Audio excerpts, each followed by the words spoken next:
দুনিয়াতে যত অদ্ভুত অদ্ভুত প্রশ্ন সব আপনি মুসা আলাইহিস সালামের মাথা থেকে পাবেন। বিভিন্ন বিষয়ে আল্লাহরে প্রশ্ন করতেন। সাইয়েদনা মুসা আলাইহিস সালাম আল্লাহরে বললেন, আল্লাহ আপনি আমার এমন একটা জিকির শিখাইয়া দেন যে জিকিরটার শব্দ আপনি আর আমি ছাড়া কেউ জানবে না। দিনে রাতে সব সময় এই জিকির আমি করব, আপনারে ডাকবো, কিন্তু শর্ত হলো এই জিকিরটা জানবে শুধু আপনি আর জানবো শুধু আমি। আল্লাহ বললেন, মুসা পড়ো লা ইলাহা ইল্লাল্লাহ। মুসা আলাইহিস সালাম কয়, মাবুদ এটা তো জাতীয় জিকির, সবাই জানে। আমি তো চাইছি এক্সেলেন্ট একটা জিকির, কারো কাছে নাই, শুধু আমি জানবো আর আমি পড়বো।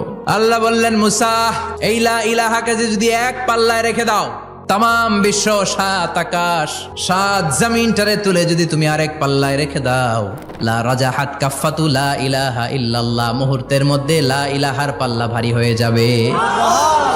ও মুসা, তুমি যতই এক্সক্লুসিভ জিকির চাও, লা ইলাহার চেয়ে দামি জিকির আমার কাছে নাই।